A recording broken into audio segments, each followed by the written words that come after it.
এই ছবিটা জার্মানি তথা সারা বিশ্বে তোলপাড় ফেলে দিয়েছে। বিখ্যাত সিরিজ গেম অফ থ্রোনসের জনপ্রিয় অভিনেত্রী মেইসি উইলিয়ামস একজন ভারতীয়র পাশে বসে মেট্রোতে যাচ্ছিল। মেট্রোর আশপাশের যাত্রীরা দেখছে একজন বিখ্যাত অভিনেত্রী পাশে বসে আছে, অথচ এই যুবকের কোনো উৎসাহ উত্তেজনা নেই। যে নায়িকার সঙ্গে ছবি তোলার জন্য লাখো মানুষ হামলে পড়ে তার পাশে বসে একেবারে আগ্রহহীন এই যুবক থাকে কি করে? একজন যাত্রী তাই এই দৃশ্য ক্যামেরা বন্দি করে নেয়। ব্যাস, সেই ছবি মুহূর্তে সারা জার্মানিতে ছড়িয়ে পড়ে। জার্মানির বড় বড় নিউজ চ্যানেল এই খবর পরিবেশন করে এবং সাংবাদিকদের বলে দেয়, খুঁজে বার করো ওই ভারতীয় যুবককে। স্টেশন, বাজার, ভিড় জনপদ সব জায়গায় হন্যে হয়ে খুঁজতে থাকে রিপোর্টাররা। শেষে জার্মানির বিখ্যাত নিউজ হাউস ডের স্পিগেল ওই যুবককে খুঁজে পায় একটা পরিত্যক্ত ওয়্যার হাউসের পেছনে।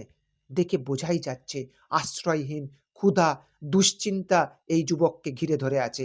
রিপোর্টাররা তাকে জিজ্ঞেস করলো, তুমি জানতে মেট্রোতে তোমার পাশে মেয়েটা কে বসেছিল? ছেলেটি ভাবলেশহীনভাবে উত্তর দিল, না, আমি তাকে চিনি না।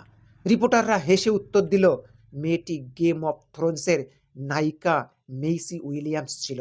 তার ছোঁয়া পাওয়ার জন্য লাখো ভক্ত স্বপ্ন দেখে, আর তুমি তাকে পাশে পেয়ে মুখ তুলে তাকালেও না। এতটা ইগনোর জার্মানির মানুষ নিতে পারছে না। এর আসল রহস্যটা কি?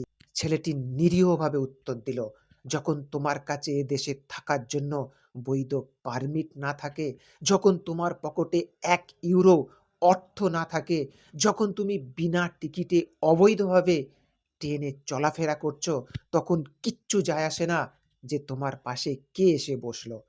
ছেলেটার এমন করুণ সত্যি স্বীকারোক্তি শুনে কয়েক সেকেন্ডের জন্য পুরো নিউজ রুম সাইলেন্ট হয়ে যায়। তারপরই ওই নিউজ চ্যানেল ছেলেটিকে 800 ইউরোর মাইনে পোস্টম্যানের চাকরি দিয়ে দেয় এবং একই সঙ্গে জার্মানিতে থাকার বৈধ ব্যবস্থাও করে দেয়।